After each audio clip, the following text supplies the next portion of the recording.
Hello student, हम लोग class 9th के अंतर्गत कोशिका का अध्ययन कर रहे थे और कोशिका के अंतर्गत हम लोग कोशिका आवरण, जीवद्रव्य तथा दोहरी कला युक्त कोशिकांग लवक का अध्ययन कर चुके हैं। आज हम लोगों को क्या देखना है, तो दोहरी कला युक्त माइटोकांड्रिया को देखना है। तो 9th क्लास में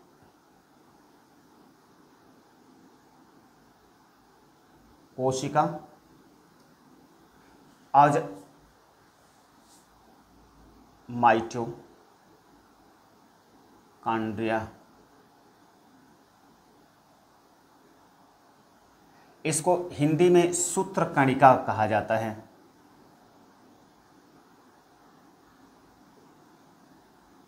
सूत्रकणिका कहा जाता है। नंबर 1 कि इसकी खोज किसने किया, तो अल्बर्ट वान कोलिकर ने किया। माइटोकांड्रिया की खोज अल्बर्ट वान कोलिकर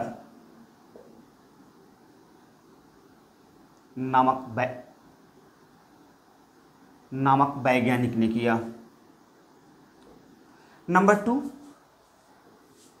कि यह दोहरी कला युक्त कोशिकांग है, यानी माइटोकांड्रिया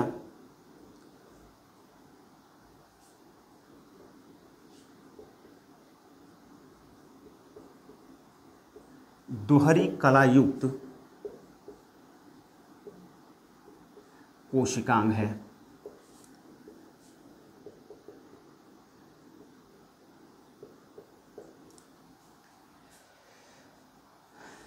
नेक्स्ट कि यदि बात करें तो यह क्या करता है, इसको क्या कहा जाता है, तो माइटोकांड्रिया को कोशिका का ऊर्जागृह कहा जाता है, यानी powerhouse of the cell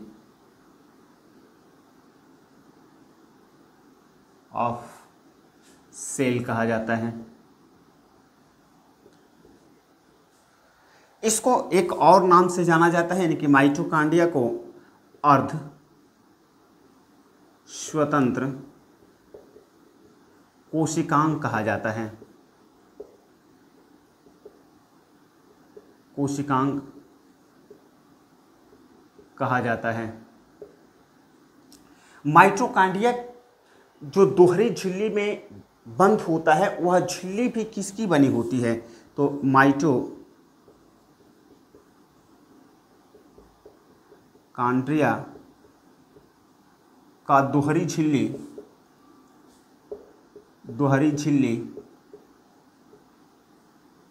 protein, lipid की बनी होती है।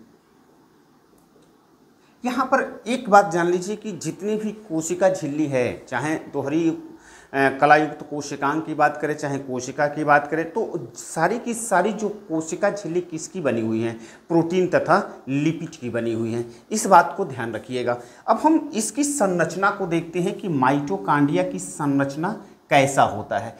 तो जैसा कि नाम से यह स्पष्ट हो रहा है कि नाम क्या है कि यह दोहरी कलायुक्त कोशिकांग होता है, दोहरी कलायुक्त कोशिकांग होता है। तो इसकी एकल कला,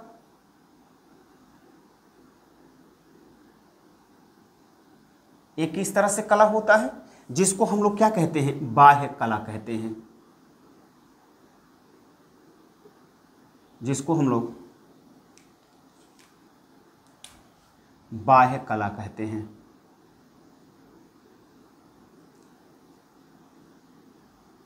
यह क्या होती है, लचकदार होती है।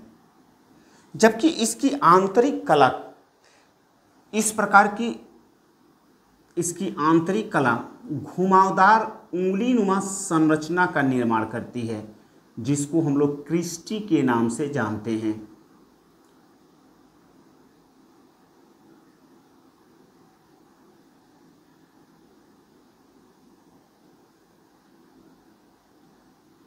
बहुत सिंपल इसकी आकृति है, बनाने में कुछ नहीं है।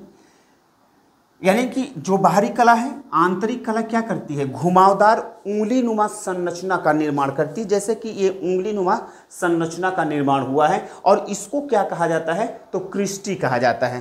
तो ये हुआ आंतरिक कला, आंतरिक कला, तथा इसको क्या कहते हैं, तो क्रिस्टी कहते हैं, क्रिस्टी कहते हैं, सॉरी क्रिस्टी कहते हैं। यह अंतर कला स्पेस है,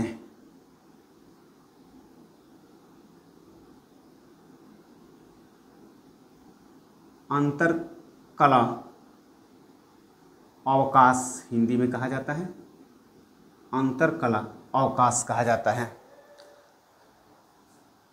इसके यानी कि इसके क्रिस्टी पर जो अभी बताए ना कि जो आंतरिक कला होती है वह घुमावदार उंगली नुमा संरचना का निर्माण करती है, उस पर क्या पाए जाते हैं, तो इस पर सूक्ष्म कण पाए जाते हैं, सूक्ष्म कण पाए जाते हैं। ये सभी पर पाए जाएंगे।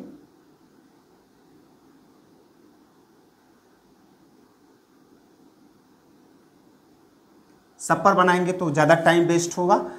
इसको, इस सूक्ष्म कण को क्या कहा जाता है, तो ऑक्सीसोम कहा जाता है, ऑक्सीसोम कहा जाता है, या इसे ही F1 कण कहते हैं, F1 कण कहते हैं, या फिर इसको एलिमेंट्री पार्टिकल्स कहा जाता है, एलिमेंट्री पार्टिकल्स कहा जाता है, एलिमेंट्री पार्टिकल्स कहा जाता है। इसमें यानी माइटोकॉन्ड्रिया में क्या होता है, माइटोकॉन्ड्रिया में तरल पदार्थ भरा होता है, तरल पदार्थ भरा होता है। इस तरल पदार्थ को क्या कहते हैं, मैट्रिक्स कहते हैं, इस तरल पदार्थ को मैट्रिक्स कहते हैं। और माइटोकॉन्ड्रिया के मैट्रिक्स में क्या क्या चीज़ें पाई जाती हैं, तो यह तरल पदार्थ है, इसमें न्यूक्लिक अम्ल पाया जाता है, न्यूक्लिक अम्ल में आरएनए तथा डीएनए दोनों पाए जाते हैं, आरएनए तथा डीएनए। इसमें आरएनए तथा डीएनए पाया जाता है तथा विभिन्न प्रकार के एंजाइम्स पाए जाते हैं। यहाँ पर लिख देते हैं, विभिन्न प्रकार के एंजाइम्स पाए जाते हैं।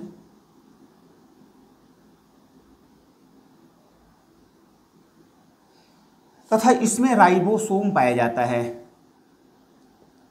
राइबोसोम्स पाए जाते हैं।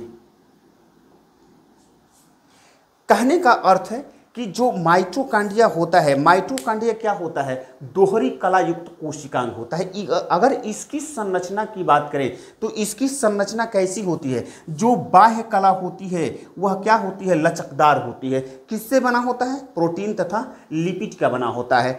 आंतरिक कला क्या करती है, वह घुमावदार उंगली नुमा संरचना का निर्माण करती है, जिसे हम लोग क्रिस्टी के नाम से जानते हैं। क्रिस्टी पर सूक्ष्म कण पाए जाते हैं, जिसको हम लोग क्या कहते हैं, या तो ऑक्सीसोम कहते हैं, F1 कण कहते हैं, या एलिमेंट्री पार्टिकल्स, इसी को कहा जाता है।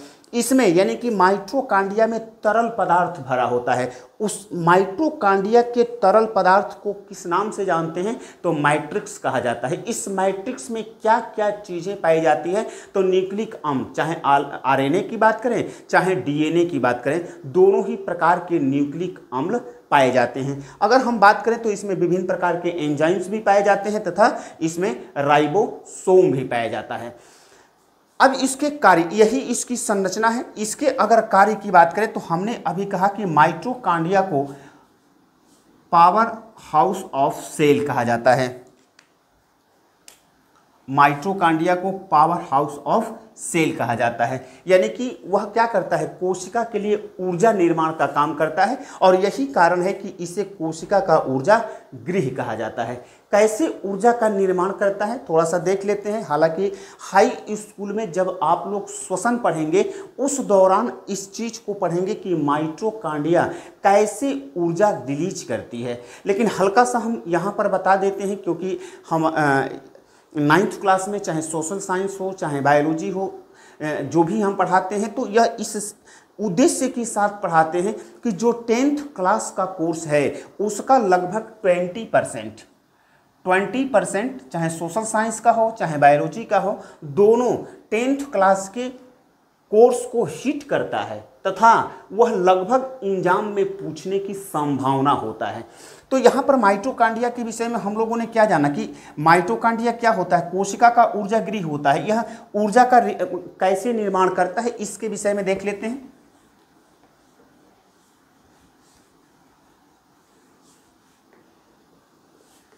अभी हमने कहा कि कोशिका क्या करती है, अभी हमने कहा कि ये माइटोकॉन्ड्रिया को क्या कहा जाता है, तो पावर हाउस ऑफ सेल कहा जाता है। क्यों कहा जाता है, तो यह ऊर्जा का निर्माण करती है क्योंकि इसके ऑक्सीसोम पर ऑक्सीजन की उपस्थिति में, ऑक्सीजन तथा ग्लूकोज की उपस्थिति में ऑक्सीकरण की क्रिया होती है और उस ऑक्सीकरण की क्रिया के दौरान क्या रिलीज होता है, ऊर्जा रिलीज होता है। कैसे होता है, तो देखिए जब हम लोग श्वसन करते हैं तो हमारा हृदय का क्या काम करता है, हृदय का काम है रक्त का पंप करना, रक्त का पंप करना। जब हृदय रक्त को पंप कर देता है तो फेफड़ा क्या करता है, ऑक्सीजन को उसमें उस रक्त में मिक्स कर देता है और उसके कारण रक्त में जो आरबीसी होता है, आरबीसी हमने बताया था कि आरबीसी कैसा होता है, तो वह आरबीसी की कोशिकाएं गोल होती हैं तथा उसकी सतह पर एक श्वसन वर्णक पाया जाता है, श्वसन वर्णक पाया जाता है। इस श्वसन वर्णक का नाम क्या है, तो हीमोग्लोबिन है, हीमोग्लोबिन है। जब रक्त हृदय में पंप हो जाता है, पंप होने के बाद जब फेफड़े के पास जाता है तो उसमें क्या मिल जाता है, ऑक्सीजन मिल जाता है और ऑक्सीजन हीमोग्लोबिन से क्रिया करके, यानी ऑक्सीजन प्लस हीमोग्लोबिन ये क्या बना लेता है, यह ऑक्सी हीमोग्लोबिन बना लेता है, ऑक्सी हीमोग्लोबिन बना लेता है। ये ऑक्सी हीमोग्लोबिन जब परिसंचरण तंत्र के द्वारा हमारी कोशिकाओं के पास पहुंचता है, सपोज कीजिए कि ये एक कोशिका है, हमारी कोशिकाओं के पास पहुंचता है, ये डिफरेंट टाइप के अंग हैं, बनाने लगेंगे तो बहुत टाइम लगेगा। तो यह जो ऑक्सीसोम है, रक्त परिसंचरण के द्वारा जब यह कोशिका के पास पहुंचता है तो यह ऑक्सीसोम विघटित हो जाता है, यानी ऑक्सीसोम क्या हो जाता है, विघटित हो जाता है। और यह विघटित होकर के इसमें से यानी ऑक्सीजन क्या होता है, O2 अलग हो जाता है तथा हीमोग्लोबिन अलग हो जाता है। यहाँ पर एक और चीज़ जान लीजिए कि हीमोग्लोबिन यानी ऑक्सी हीमोग्लोबिन के विघटन के कारण एक वर्णक निकलता है, जैसे लवक में वर्णक पाए जाते हैं ना, क्लोरोफिल, यह क्या है, एक वर्णक है। जैसे टमाटर में लाइकोपीन, यह क्या है, एक वर्णक है। उसी प्रकार से जब ऑक्सी हीमोग्लोबिन विघटित होता है तो एक वर्णक निकलता है जिसको हम लोग यूरोक्रोम कहते हैं, यूरोक्रोम कहा जाता है। यही यूरोक्रोम है जो कि क्या करता है, मूत्र के रंग को, यह पीले रंग का पदार्थ होता है और वह कहाँ चला आता है, मूत्र में चला आता है और मूत्र को पीला करता है। यानी कि मूत्र का पीला रंग क्यों होता है, तो यूरोक्रोम के कारण होता है। और यह यूरोक्रोम कहाँ उत्पन्न होता है, तो जब ऑक्सी हीमोग्लोबिन टूटता है यानी विखंडित होता है और ऑक्सीजन वहाँ पर, जो ऑक्सीजन चूंकि गैस है लेकिन यहाँ पर ऑक्सीजन किस रूप में होता है? कण के रूप में होता है, अणु के रूप में होता है। तो यहाँ पर जब ऑक्सीजन टूट जाता है तो हीमोग्लोबिन क्या हो जाता है? हीमोग्लोबिन अलग हो जाता है और ऑक्सीजन अलग हो जाता है, और उससे एक वर्णक निकलता है जिसको हम लोग यूरोक्रोम के नाम से जानते हैं। और यह यूरोक्रोम मूत्र मार्ग के द्वारा हमारे शरीर से बाहर निकलता है और मूत्र का रंग क्या कर देता है? पीला कर देता है, क्योंकि इसका रंग कैसा होता है? पीले रंग का होता है, पीला कर देता है। तो खैर इसकी बात यहाँ पर हम लोगों को देखना है कि माइटोकॉन्ड्रिया कार्य कैसे कर रहा है। अब ऑक्सीजन यहाँ से टूट करके अलग हो गया, तो हमने बताया था कि जो कोशिका की झिल्ली होती है वहाँ पर क्या होता है? विसरण की क्रिया होता है, और विसरण की क्रिया के द्वारा जो भी पदार्थ हैं वह कोशिका के अंदर, यानी वह क्या होते हैं? वह कोशिका के अंदर तथा बाहर निकलते रहते हैं। अब जब भी हमारी कोशिकाओं में ऑक्सीजन की आवश्यकता होगी, यानी या कहें कि कमी होगा, तो यहाँ पर क्या है? ऑक्सीजन उपलब्ध है और यह ऑक्सीजन क्या करेंगे? अंदर प्रवेश कर जाएंगे। अब यहाँ पर जब ये अंदर प्रवेश कर जाएंगे तो माइटोकॉन्ड्रिया में जाने के बाद यहाँ पर क्या होगा?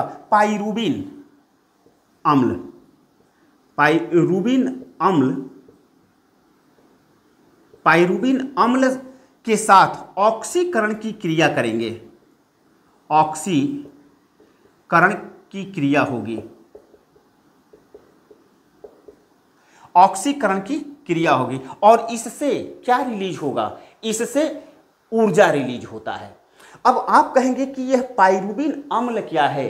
तो चूंकि हमारी जब कोशिकाओं में ऑक्सीजन तो पहुंच ही रहा है, ग्लूकोज भी पहुंचता है, तो ग्लूकोज कोशिका द्रव्य में क्या करता है?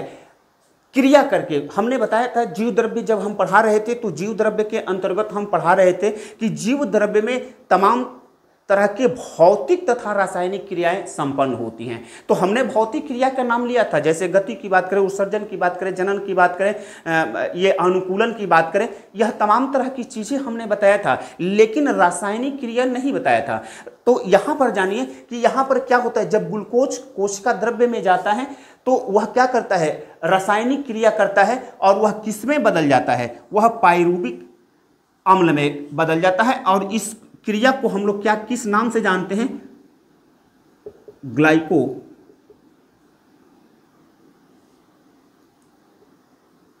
ग्लाइकोलाइसिस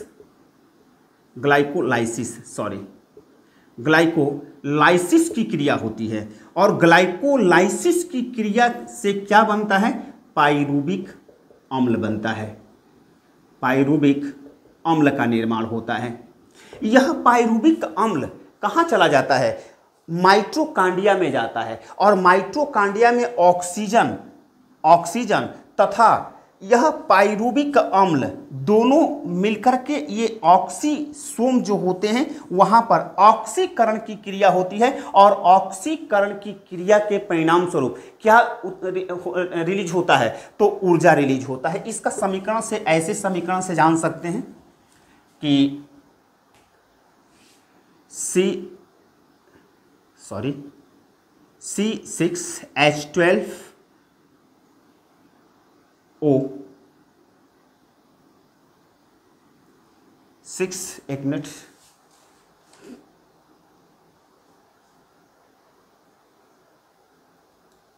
हाँ, प्लस 6O2, यह क्या बनाएगा?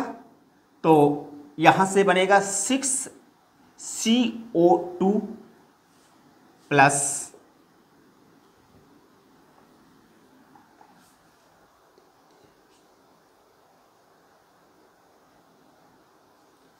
6H2O प्लस ऊर्जा कितना बनेगा? यहां पर इसको हटाते हैं तब होगा,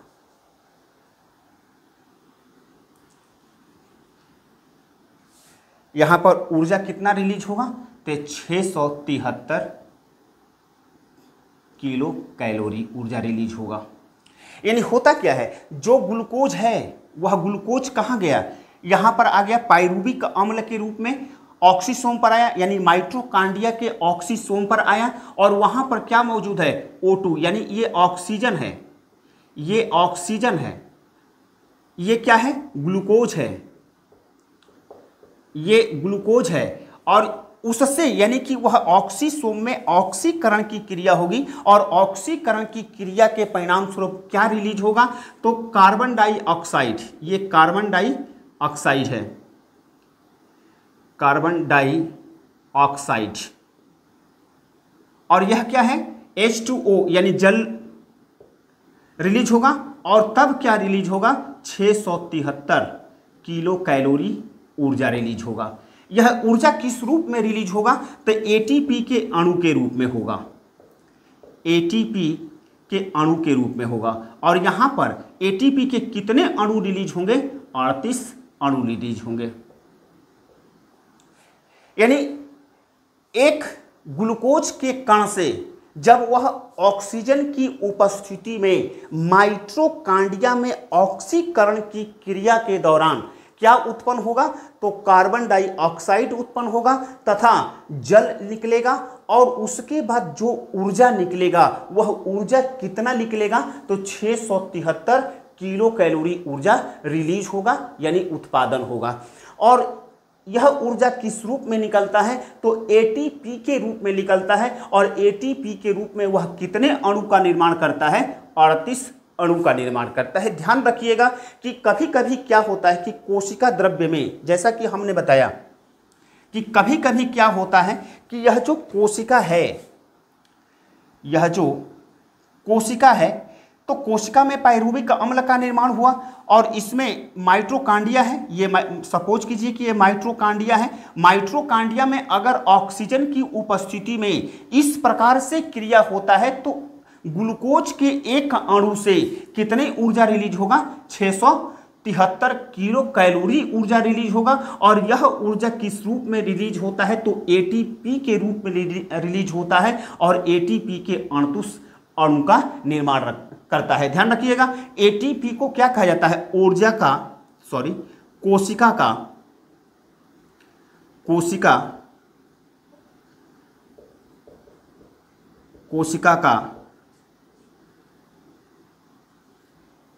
ऊर्जा,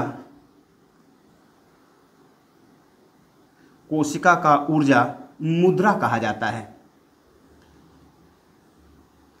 यानी एनर्जी करेंसी ऑफ सेल कहा जाता है।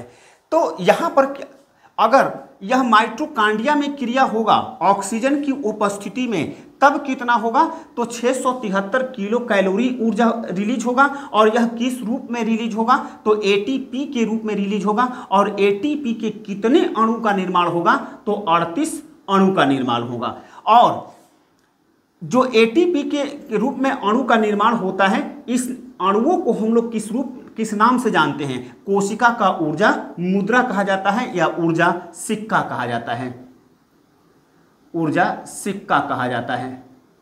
क्योंकि यदि कोशिका द्रव्य में ही पाइरूविक अम्ल क्रिया करके विघटित हो जाता है, तो वहां पर यानी कि ऑक्सीजन जब उपस्थित नहीं होता है, कभी कभी हम ऐसा भी होता है कि ऑक्सीजन की कमी हो जाती है, जिसके कारण यह पाइरूविक अम्ल जो हमने बात किया, पाइरूविक अम्ल,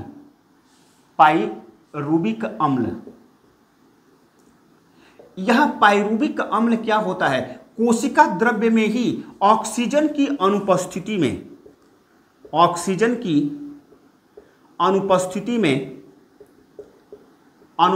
में विघटित हो जाता है, परिवर्तित हो जाता है। लेकिन यहां पर क्या रिलीज होता है, तो एथिल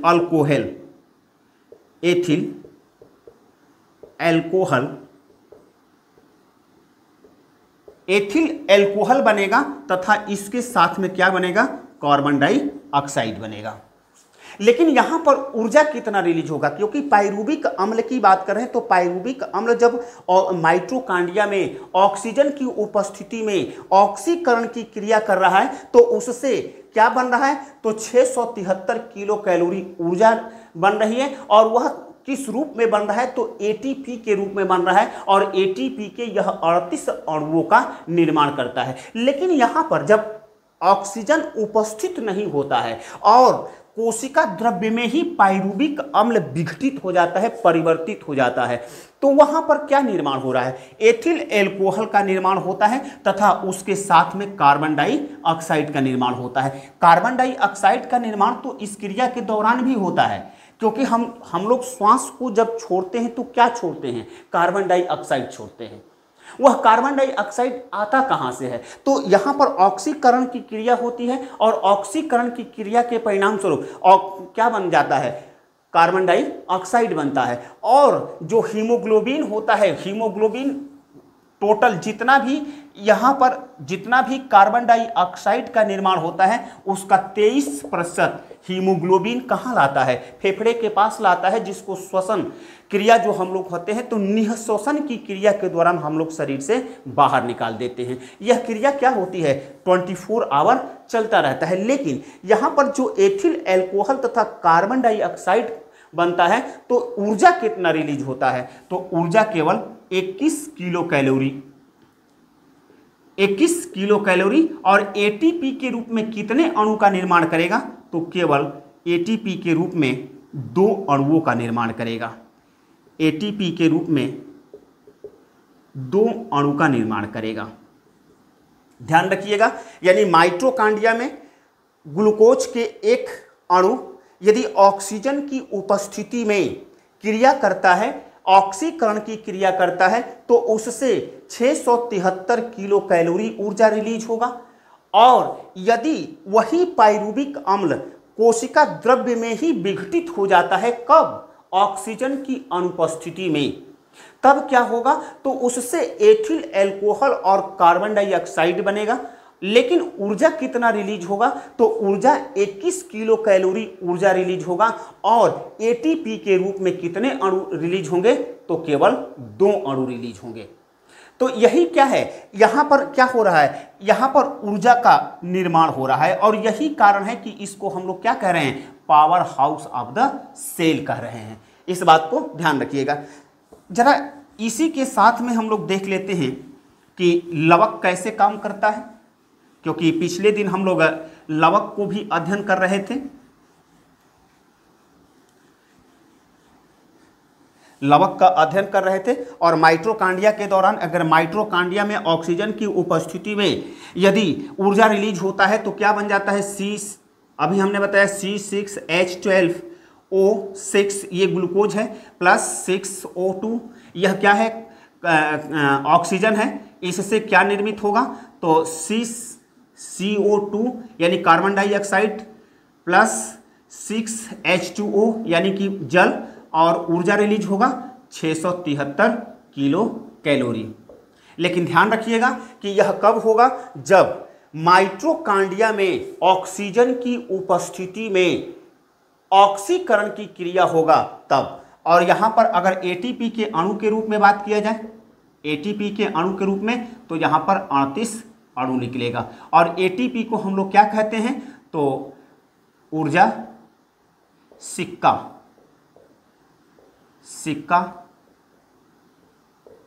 या ऊर्जा मुद्रा कहते हैं, ऊर्जा मुद्रा कहते हैं।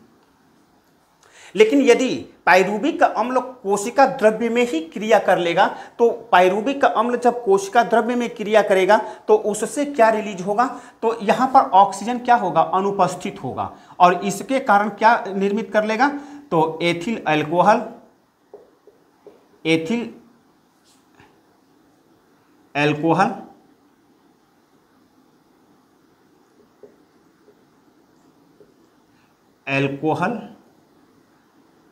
तथा कार्बन डाइऑक्साइड, और इससे रिलीज कितना होगा?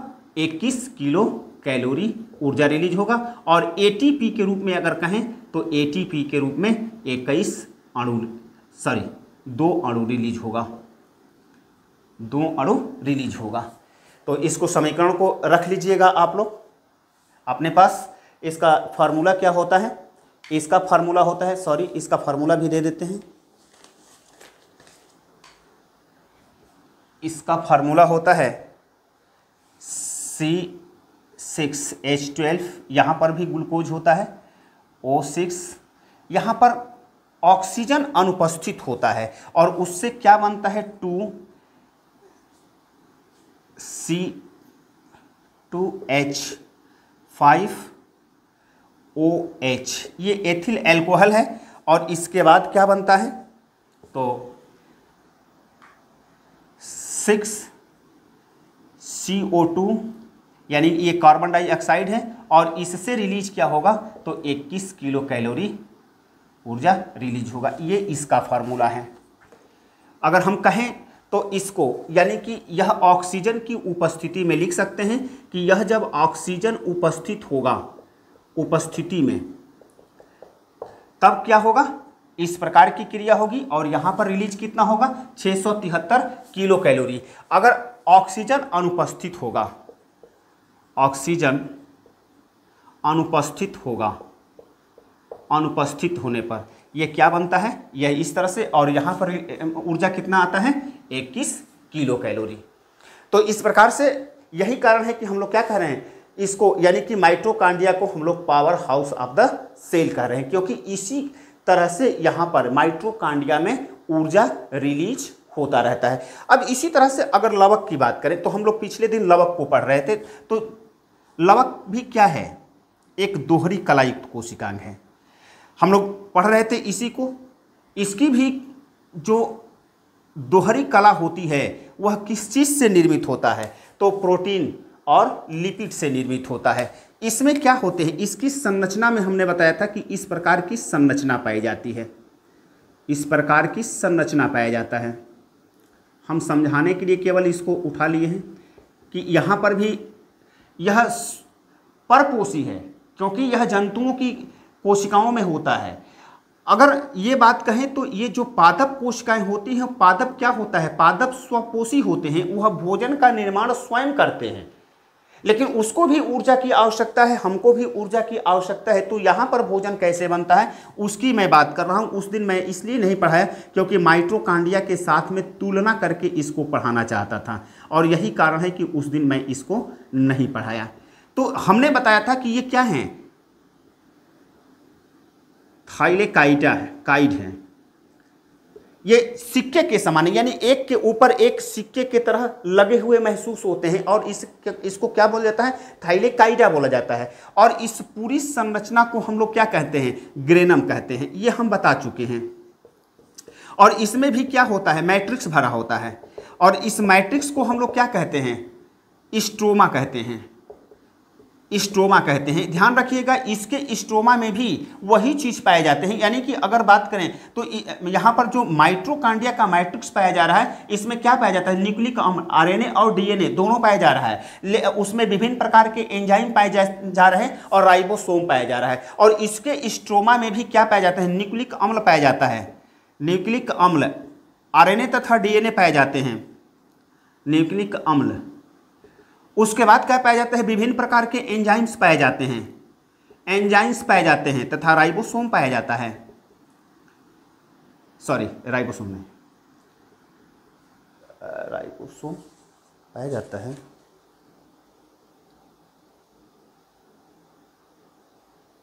हाँ राइबोसोम पाए जाते हैं, सॉरी राइबोसोम्स पाए जाते हैं, राइबोसोम पाया जाता है। तो जिस प्रकार से यह माइटोकॉन्ड्रिया का मैट्रिक्स होता है, ठीक उसी प्रकार से जो यह लवक होता है, लवक का स्ट्रोमा होता है। यह भी क्या होता है, एक तरल पदार्थ होता है, और उस तरल पदार्थ में क्या क्या चीजें होती हैं तो न्यूक्लिक अम्ल होता है। न्यूक्लिक अम्ल किस रूप में हो सकता है, आरएनए और डीएनए के रूप में हो सकता है। इसमें भी विभिन्न प्रकार के एंजाइम्स भरे होते हैं तथा इसमें राइबोसोम भी पाया जाता है। अब इसमें क्या क्रिया होती है, जो थाइलेकाइडा है, थाइलेकाइडा हमने बताया ना कि यह क्या होती है, सिक्के के समान संरचना होता है, और इस सिक्के के बीच में जो गैप होता है उसी में एक वर्णक पाया जाता है, वर्णक पाया जाता है जिसको हम लोग पर्णहरित कहते हैं, पर्णहरित, या इसको कहा जाता है क्लोरोफिल। प्रचलित नाम यही है, अंग्रेजी नाम है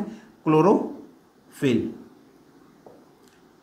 अब यह क्लोरोफिल क्या काम करता है तो सूर्य के प्रकाश में सूर्य के प्रकाश की उपस्थिति में यह क्या करता है, पौधों के लिए भोजन निर्माण का काम करता है। लेकिन यह तो हम लोगों को छोटे क्लास में बताया गया। अब हम लोगों को क्या जानना है, यह जो सूर्य के प्रकाश की उपस्थिति में जो जल है, जल H2O, इसमें हाइड्रोजन तथा ऑक्सीजन है। यह हाइड्रोजन और ऑक्सीजन को क्या करता है, पृथक करता है, तथा कार्बन डाइऑक्साइड, हम जानते हैं ना कि पौधा जब भोजन बनाता है उस समय कार्बन डाइऑक्साइड की आवश्यकता होती है, तो यह कार्बन डाइऑक्साइड से क्रिया करके क्या बना देता है, कार्बोहाइड्रेट का निर्माण करता है, कार्बोहाइड्रेट का निर्माण करता है। अब ये देखिए यह उल्टा कैसे क्रिया हो रहा है, हम लोगों में जो कार्बोहाइड्रेट होता है ग्लूकोज के रूप में होता है, तो वह क्या करता है, क्रिया करके ऊर्जा का निर्माण करता है।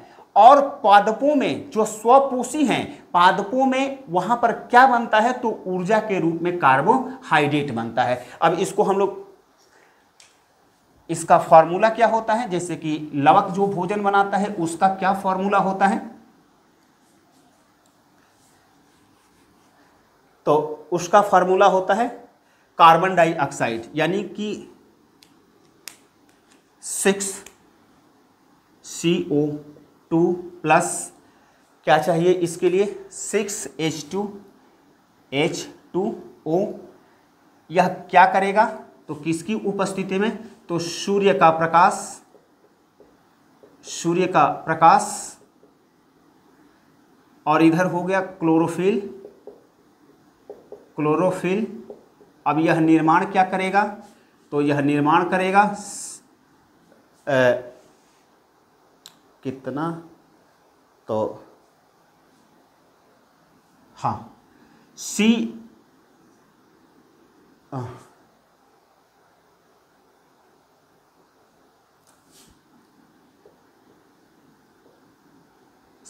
O2, यानी यह निर्माण क्या करेगा, ग्लूकोज का निर्माण करेगा तथा ऑक्सीजन का निर्माण करेगा। अब यहां पर देखिए कि जो लवक होता है, लवक सूर्य के प्रकाश की उपस्थिति में जो उसके थाइलाकाइडे के बीच में जो एक विशेष प्रकार का वर्णक पाया जाता है जिसको हम लोग क्लोरोफिल के नाम से जानते हैं, वह क्लोरोफिल क्या काम करता है, वह क्लोरोफिल सूर्य की प्रकाश की उपस्थिति में वह जल में, जो जल का सूत्र क्या होता है, H2O, यानी कि उसमें हाइड्रोजन है तथा ऑक्सीजन है, दोनों के अणुओं को क्या करता है, अलग करता है। और यहां पर देखिए कार्बन डाइऑक्साइड तथा जल दोनों के अणु क्या होते हैं, रिएक्ट होते हैं, किसकी उपस्थिति में, सूर्य के प्रकाश की उपस्थिति में, और उससे क्या बनता है, तो ग्लूकोज बनता है, ग्लूकोज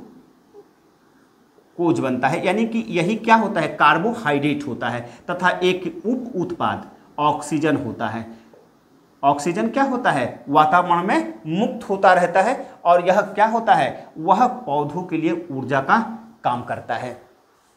तो यहां पर देखिए, यहां पर माइटोकॉन्ड्रिया और जो लवक हैं ये दोनों एक ही प्रकार के काम कर रहे हैं, लेकिन दोनों जो उत्पाद बना रहे हैं वह क्या है, दोनों भिन्न भिन्न हैं। यह जो माइटोकॉन्ड्रिया है वह माइटोकॉन्ड्रिया ग्लूकोज के एक अणु से ऊर्जा का निर्माण कर रही है, जबकि जो स्वपोषी पादप होते हैं वह क्या कर रहे हैं, तो वह CO2 यानी कार्बन डाइऑक्साइड तथा जल सूर्य के प्रकाश की उपस्थिति में क्रिया करके क्या बन रहे हैं, तो ग्लूकोज तथा ऑक्सीजन बन रहे हैं। तो यहां पर ध्यान रखिएगा, जो लवक था, इसीलिए मैं लवक को के उस दिन कार्य बता रहा था, उसके क्रम में ये मैं नहीं बताया था। हालांकि यह जो श्वसन पढ़ते हैं या प्रकाश संश्लेषण जो हाई स्कूल में पढ़ेंगे, प्रकाश संश्लेषण उसके दौरान इसको पढ़ाया जाता है, यहाँ पर इसको पढ़ाने की आवश्यकता नहीं होती है। लेकिन जब मैं माइटोकॉन्ड्रिया पढ़ा रहा था और माइटोकॉन्ड्रिया के दौरान यह बता रहा था कि माइटोकॉन्ड्रिया को कोशिका का ऊर्जा गृह कहा जाता है, तो क्यों कहा जाता है, यानी कि वहाँ पर ऊर्जा कैसे निकलती है। तो यहाँ पर जान लीजिए कि ऑक्सीसोम का क्या काम है, तो ऑक्सीकरण का काम है, और ऑक्सीकरण की क्रिया के दौरान ग्लूकोज तथा ऑक्सीजन में क्रिया होती है, और इस क्रिया के परिणाम स्वरूप 673 किलो कैलोरी ऊर्जा रिलीज होता है, या ATP के रूप में क्या रिलीज होते हैं, तो 38 अणु रिलीज होते हैं। ATP यहाँ पर बार बार एटीपी कह रहे हैं, एटीपी का फुल फॉर्म क्या होता है? दो चीजें आएगा, एटीपी, एटीपी तथा ADP, एडिसिनो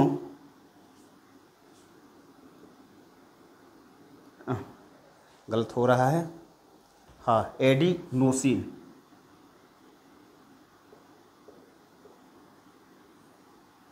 try phosphate, phosphate,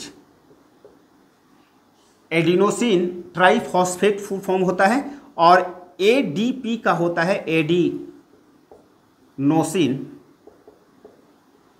die phosphate, phosphate. चूंकि जो कार्बन माइटोकांड्रिया में जो ऊर्जा बनता है, ऊर्जा रिलीज होता है, वह एटीपी के रूप में रिलीज होता है या एटीपी के रूप में बनता है, और वह एडीपी के रूप में बदल जाता है। और बदल करके कहाँ आता है? तो बदल करके कोशिका द्रव्य में आ जाता है। ये जो कोशिका द्रव्य भरा हुआ है वह कोशिका द्रव्य में किस रूप में पाया जाता है? एडीपी के रूप में पाया जाता है। और जब कभी भी इस कोशिका को विभिन्न कार्यों को संपादित करने के लिए ऊर्जा की आवश्यकता होता है तो यही एडीपी किसके रूप में बदल जाता है? एटीपी के रूप में बदल करके वह क्या करता है? ऊर्जा रिलीज करता है। तो यहाँ पर इसको समझने का प्रयास कीजिएगा। एक और पढ़ा देते हैं आज। यह हुआ माइटोकांड्रिया। उसके बाद लवक में उस दिन जो शेष बच गया था उसको भी हमने पढ़ाया।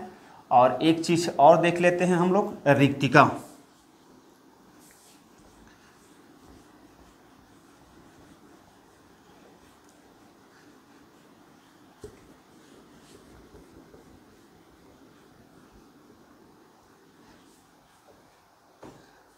यहाँ पर कोशिका था,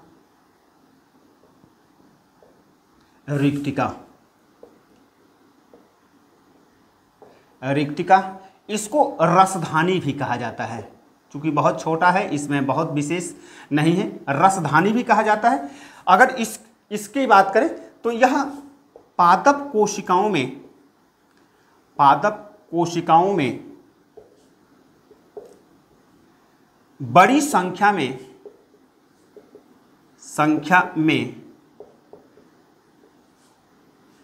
रसधानियां पाई जाती हैं। जबकि जंतु कोशिकाओं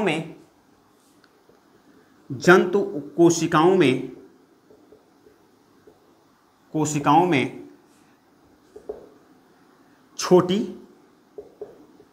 छोटी तथा कम रसधानियां पाई जाती हैं या रिक्तिका पाई जाती हैं। रसधानियां पाई जाती हैं। चूंकि बात यह है कि पादप कोशिकाओं में जो रसधानियां होती हैं, चाहे रिक्तिका की बात किया जाए, आकार में बड़े और कई पाए जाते हैं। लेकिन जो जंतु कोशिका होता है तो जंतु कोशिका के अंतर्गत कुछ कोशिकाओं में तो अनुपस्थित होता है, लेकिन कुछ कोशिकाओं में यह पाया जाता है। और जिन कोशिकाओं में पाया जाता है इनकी संख्या भी कम होता है और इनका आकार भी क्या होता है? छोटा होता है। अगर इसकी बात करें तो रिक्तिका की बात करें तो रिक्तिका क्या है? रिक्तिका एकल कला युक्त कोशिकांग है। यानी रिक्तिका एकल कला युक्त कोशिकांग है। इसमें इसकी भी जो कला है उसको, जिसको हम लोग रिक्तिका कला कहते हैं, रिक्तिका कला कहते हैं। इसकी रिक्तिका कला भी किसकी बनी होगी? प्रोटीन तथा लिपिड की बनी होगी। प्रोटीन तथा लिपिड की बना होगा। इसीलिए हमने जब माइटोकांड्रिया पढ़ा रहा था तो उस क्रम में कहा कि जितनी भी कलाएं होती हैं वह कलाएं किसकी बनी होती हैं? तो प्रोटीन और लिपिड की बनी होती हैं। इसमें रिक्तिका रस भरा रहता है। यानी रिक्तिका रस भरा होता है। इस रिक्तिका रस में क्या क्या चीजें भरी होती है? तो खनिज पदार्थ भरा होता है, खनिज लवण भरा होता है। खनिज लवण में कौन कौन से पदार्थ होते हैं? तो खनिज लवण में नाइट्रेट होता है, फॉस्फेट होता है, नाइट्रेट, फॉस्फेट तथा सल्फेट होता है, आदि होता है। इसमें विभिन्न प्रकार के एंजाइम्स भी पाए जाते हैं, एंजाइम्स भी पाए जाते हैं। इसमें एंजाइम्स के अतिरिक्त इसमें कार्बोहाइड्रेट पाया जाता है, कार्बोहाइड्रेट पाया जाता है। अब इसमें कार्बोहाइड्रेट जो होते हैं, कार्बोहाइड्रेट्स, इसमें कार्बोहाइड्रेट किस रूप में पाया जा सकता है? तो ग्लूकोज के रूप में या फिर सुक्रोज के रूप में या फिर शर्करा के रूप में पाया जा सकता है। ये सब क्या हैं? यह भी ग्लूकोज ही है, यह भी ग्लूकोज है, लेकिन यह क्या है? बहुलक हैं। यह जब तक से टूट करके ग्लूकोज नहीं बनेगा तब तक से काम नहीं करेगा। ग्लूकोज के रूप में होता है, एंजाइम्स होता है, तथा इसमें एंजाइम्स में कुछ टेनिन होता है जो कि रंग उद्योग में काम करता है। जबकि इसके साथ में एक और चीज पाया जाता है, एल्केलाइट पैच।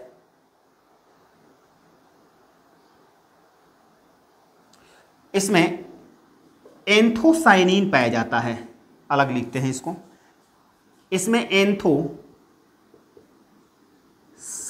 पाया जाता है, यही महत्वपूर्ण है। हालांकि महत्वपूर्ण तो कई हैं, जैसे टेनिन की बात किया, यह क्या करते हैं? रंग के काम करते हैं। उसमें गोंद भी पाया जाता है, अपशिष्ट पदार्थ भी पाए जाते हैं, तमाम तरह के चीज़ें पाए जाते हैं। लेकिन जो इम्पोर्टेंट है 9th क्लास के लिए, उतना की मैं बात कर रहा हूँ कि जो रिक्तिका रस होता है उसमें विभिन्न प्रकार के खनिज लवण पाए जाते हैं। उनमें क्या क्या हो सकते हैं? नाइट्रेट, फॉस्फेट तथा सल्फेट आदि हो सकते हैं। अगर हम बात करें कार्बोहाइड्रेट की, तो कार्बोहाइड्रेट में ग्लूकोज हो सकता है, सुक्रोज होता है, शर्करा होता है। अगर कुछ एंजाइम्स की होते हैं, तथा इसमें अमीनो अम्ल पाया जाता है, अमीनो अम्ल पाया जाता है। हम जानते हैं कि प्रोटीन के निर्माण के लिए अमीनो अम्ल की आवश्यकता होता है। उसमें एंथोसाइनिन नामक एक वर्णक पाया जाता है, एंथोसाइनिन नामक एक वर्णक पाया जाता है जो काम क्या करता है? तो फूलों तथा फलों में रंग देने का काम करता है। यानी कि जो फल होते हैं और फूल होते हैं जो विभिन्न रंग के होते हैं, उनको रंगीन कौन करता है? तो एंथोसाइनिन कहाँ पाया जाता है? तो रिक्तिका रस में पाया जाता है। एंथोसाइनिन क्या करता है? फूलों और फलों को रंग देने का काम करता है। इसमें टेनिन भी पाया जाता है। टेनिन क्या करता है? तो टेनिन रंग उद्योग में काम करता है। इसमें विभिन्न प्रकार के एंजाइम्स तथा एल्कोहल भी पाए जाते हैं और इसमें अमीनो अम्ल भी पाया जाता है। तो ये हुआ रिक्तिका। यानी रिक्तिका के विषय में अगर हम बात करें तो रिक्तिका क्या होती हैं? पादप कोशिकाओं में बड़े आकृति तथा बड़ी संख्या में होती हैं, जबकि जंतु कोशिकाओं में इनकी संख्या कम तथा यह आकृति में क्या हो सकती हैं? छोटी हो सकती हैं। यह एकल कला युक्त कोशिकांग है। इसकी भी जो कला है उस कला को हम लोग रिक्तिका कला के नाम से जानते हैं। और इसकी कला भी किसकी बनी होती है? तो प्रोटीन और लिपिड की बनी होती है। इसमें क्या भरा होता है? तो रिक्तिका रस भरा होता है। उस रिक्तिका रस में क्या क्या चीजें हो सकती हैं? तो खनिज लवण की बात करें, नाइट्रेट, सल्फेट तथा फॉस्फेट भरा रहता है। इसमें कार्बोहाइड्रेट की बात करें तो ग्लूकोज, सुक्रोज तथा शर्करा भरा रहता है। इसमें अमीनो अम्ल भी पाया जाता है तथा इसमें एक विशेष प्रकार का वर्णक पाया जाता है जिसको एंथोसाइनिन कहते हैं। और एंथोसाइनिन का काम क्या होता है? फूलों तथा फलों को रंग देने का काम होता है। इसका यानी रिक्तिका का कार्य क्या होता है? तो जो कोशिका होती है उसको स्फीति प्रदान करना तथा पौधों के लिए भोजन संग्रह का काम है। इसका मुख्य कार्य क्या है? यानी रिक्तिका का अगर मुख्य कार्य की बात करें तो रिक्तिका का मुख्य कार्य है पादपों के लिए भोजन संग्रह करना। तो इस प्रकार से यह रिक्तिका है। हम लोग माइटोकॉन्ड्रिया और रिक्तिका शेष अगले दिन हम आते हैं तो एंडोप्लाज्मिक रेटिकुलम को हम लोग देखते हैं।